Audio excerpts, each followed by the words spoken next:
cambiar. Les comentaba pues que nosotros tenemos que revisar bien, ¿no? Cuál es nuestra implicación, ¿verdad?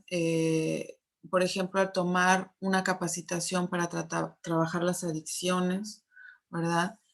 Es porque considero que es un problema fuerte de salud pública, ¿verdad? Es como algo que tendría yo que saber, ¿verdad? Si me quiero dedicar a la parte clínica, por lo visto sí es necesario, ¿verdad? Eh, y generalmente la mayoría de nosotros estamos de algún modo implicados por alguna persona, por algún familiar, por algún conocido, por alguna historia que nos ha, pues, implicado personalmente, ¿verdad? Muchas personas, de hecho, está el mito de que quien trabaja con adicciones tendría que ser una persona recuperada de las adicciones, ¿verdad? Porque solo una persona que se ha recuperado, pues sabe de alguna manera más sobre el proceso y claro, la experiencia que tenga con los pacientes, ¿verdad? Pero es un arma de doble filo, es un arma de doble filo porque es como cuando le dice uno al paciente, te comprendo en tal problema, ¿no? Este, Eso siempre es un arma de doble filo. Por ejemplo, un problema de pareja, te comprendo porque yo tengo o he tenido esos problemas, ¿sale? ¿Por qué digo que tiene eso un arma de doble filo? Porque el paciente, o sea, por un lado puede decir el paciente, bueno, y si tú tienes los mismos problemas, ¿por qué vengo yo contigo? ¿Sale? Pero si yo le diera a entender al paciente que yo no conozco ese problema, no sé de qué está hablando porque no figura dentro de mis problemas, entonces el paciente va a decir, entonces mi doctor no entiende, ¿verdad? De qué le estoy hablando porque nunca ha vivido, ajá, nunca ha vivido esa experiencia. No sé si me estoy explicando. Ujú. Lo mismo con las adicciones, ¿no? Tú tuviste una adicción. Entonces, por qué tú estás tratando las adicciones, ¿no? Y por otra parte, si nunca has tenido una adicción, entonces, ¿cómo puedes comprender a una persona adicta? Ajá. Es muy interesante. Ok, entonces me dice Bianca, Brenda, Isabel. Ok, gracias. Voy a anotar aquí.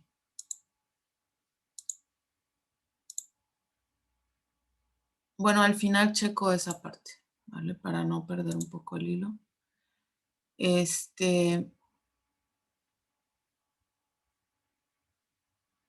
Entonces, bueno, todo esto hay que tenerlo en cuenta. ¿Por qué, por qué quiero, verdad? También especializarme, si es que desean especializarse. ¿Por qué quiero seguir investigando sobre esto? ¿Qué es lo que me está trayendo al campo del tratamiento en estas adicciones, no? Entonces, bueno,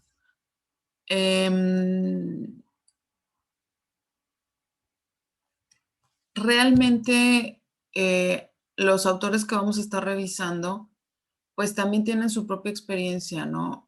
Respecto a esto. A ellos les interesó entender por qué las personas, algunas, tenían tan buenos resultados, ¿no? Yo creo que eso es lo que nos interesa a todos los que nos dedicamos al campo clínico, ¿no? ¿Por qué algunas personas sí se benefician tanto de los tratamientos a corto, a mediano y a largo plazo? ¿Y por qué otras personas pareciera que no entran o no se enganchan o no se comprometen de la misma manera con el tratamiento y por lo mismo tienen constantes recaídas, ¿no?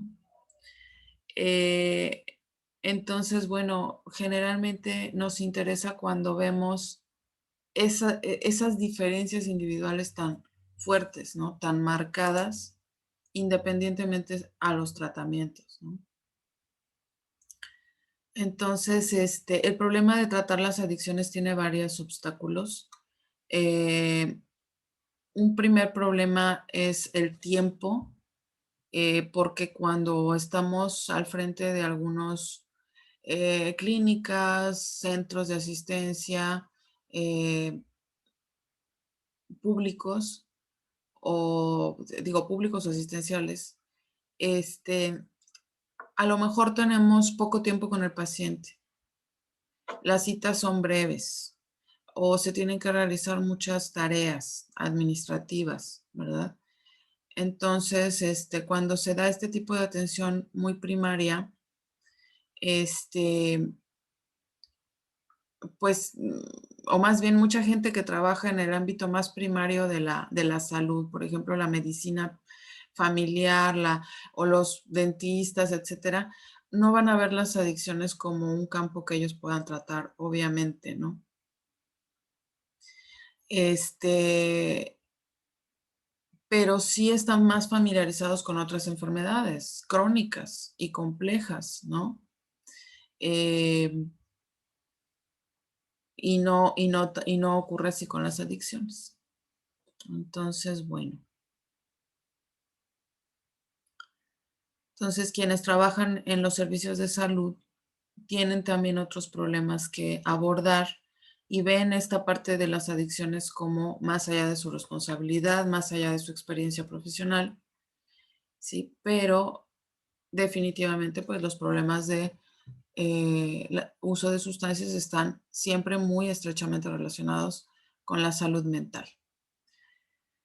También un tercer problema para la atención de las adicciones es esa parte que les comentaba, pensar que uno mismo debe estar en recuperación si uno quiere trabajar en el tratamiento de las adicciones, ¿no?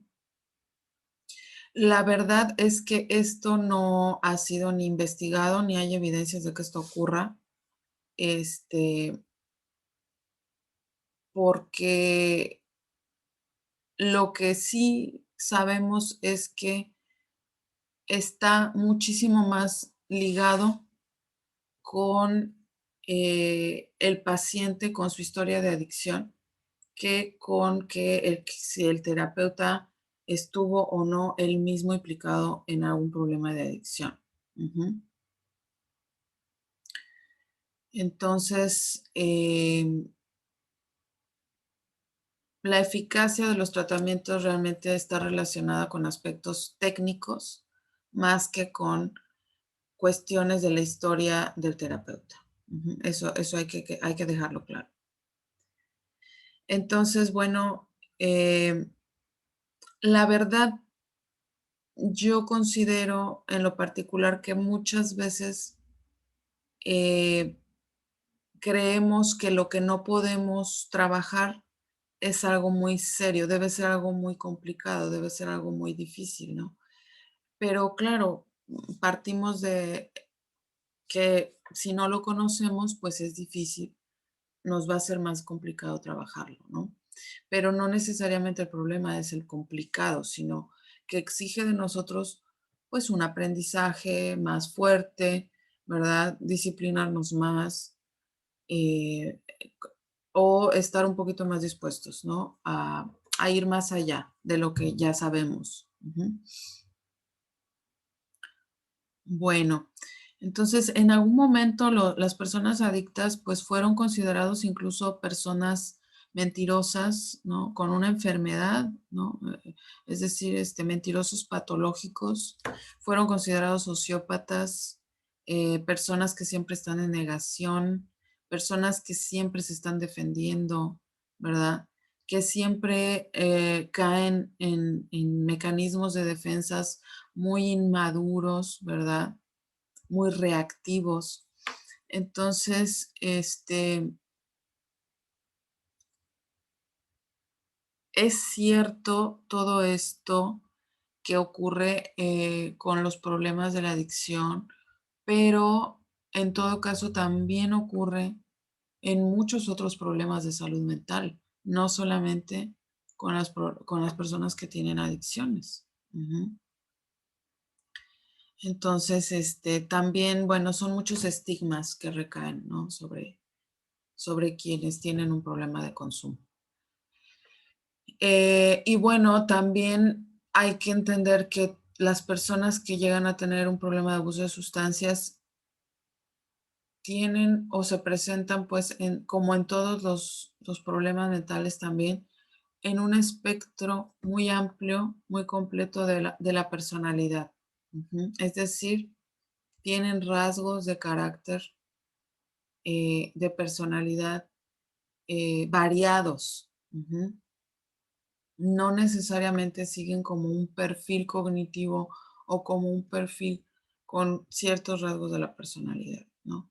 También varía su nivel socioeconómico, varía su nivel de inteligencia, varía su carácter, ¿no? Entonces, en general no es que las personas con adicciones tengan mecanismos diferentes de defensa frente a los problemas. Ujú. Sino que, no, o sea, vaya, no hay razón para decir que las personas que usan drogas, eh, usan o tienen un exceso de mecanismos de defensa con respecto a otras personas que, tienen algún otro problema de salud mental, ¿no? Entonces, bueno, pues, si estudiamos más y si nos interesamos en este campo, sí hay la posibilidad de llevar a cabo un trabajo que resulta gratificante, ¿no? Contrario a lo que se piensa, o a lo que siempre se ha pensado. Ujú. Bien, entonces,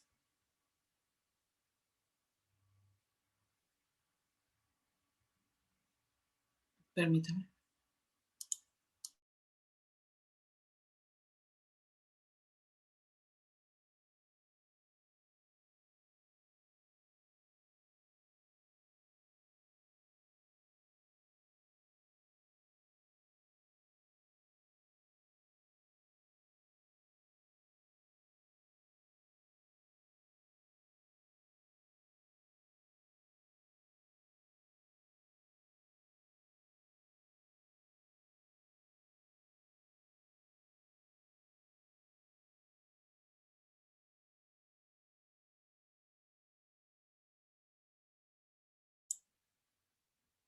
Bien, en todo lo que son enfermedades y salud mental, hay que comprender que no siempre, como les decía, vamos a estar atendiendo a personas enfermas, sino que hay que trabajar diferentes niveles de intervención. Sin embargo, casi siempre cuando se trabaja con personas en un programa especializado de adicciones es con personas que están gravemente afectadas ya por este problema, ¿verdad?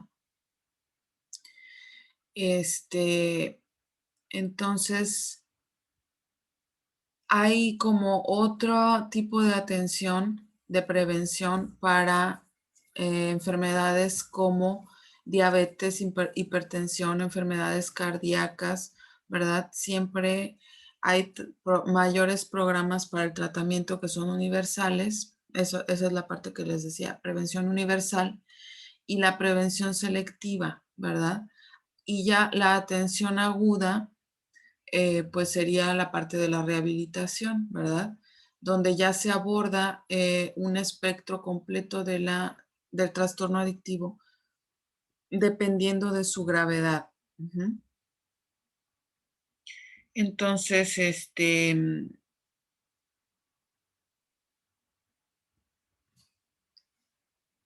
por ejemplo, por hacer una analogía, ¿no? Las personas que tienen diabetes en algún punto tuvieron una prediabetes. Ujú. Y en el momento de que se registra que la persona tiene una prediabetes, pues ya cae dentro de un grupo de riesgo de la diabetes. En ese grupo de riesgo, los talleres y las prevenciones y las informaciones y la psicoeducación y las estrategias para regular emociones, porque muchos pacientes con diabetes pueden estar presentando, por ejemplo, una ingesta que decimos ingesta compulsiva de azúcar, pues tiene que ver también, entonces, ya es un conjunto de personas de riesgo donde nosotros vamos a intervenir y donde esos talleres y esas informaciones van a ser mucho más significativas. No sé si me explico. No solamente estamos hablando a la población en general, sino a personas que ya, pues por decirlo de alguna manera, están sensibilizadas porque ya tienen un diagnóstico y porque de verdad están viendo los signos que les hacen ya querer empezar a tomar medidas para cuidar su salud. Pero a la hora de cuidar su salud nos encontramos con que hay asuntos, ¿verdad?, pendientes por los cuales no se estaba cuidando la salud. Y que muchas veces tienen que ver con cosas psicológicas que tenemos que trabajar en terapia, ¿no? Entonces, lo mismo ocurre con las adicciones, ¿no? Hay una etapa previa a la adicción, como les comentaba, donde esos jóvenes que apenas empiezan a consumir, que empiezan ya a no solamente empezar a consumir, sino que ya se les estableció un determinado ciclo de consumo, un patrón. Aunque no cumplan criterios para ese trastorno, ya pues caerían en una población de riesgo, ¿no?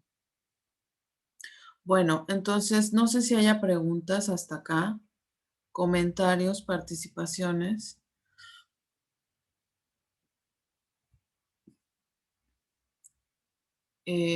Bien, si no hay nada, entonces pues vamos a estar viendo esta parte de la introducción en lo que nos recuperamos del... Perdón, chicos, déjenme porque no me necesito concentrarme en una sola cosa y ahorita quiero anotar. Exacto. En lo que nos recuperamos de todo el grupo, ¿verdad? Porque aún somos 25, sabemos que estamos, yo creo, la mitad, bueno, más, un poquito más de la mitad probablemente. Vamos a estar así, hoy y mañana vamos a ver esta parte introductoria y después vamos ya a asignar algunos trabajos que me gustaría que fueran haciendo. Para la siguiente parte, cuando yo ya termine esta parte introductoria, pues ustedes van a presentar algunas otras propuestas. Entonces, bueno, pues si no hay preguntas ni dudas, pues que tengan bonito día y nos vemos mañana. Gracias. Gracias, maestro. Hasta luego. Hasta mañana. Gracias, maestro. Hasta luego. Hasta mañana, maestro. Hasta luego. Mañana, maestra. Maestra, gracias. Gracias, lindo día a todos. Muchas gracias.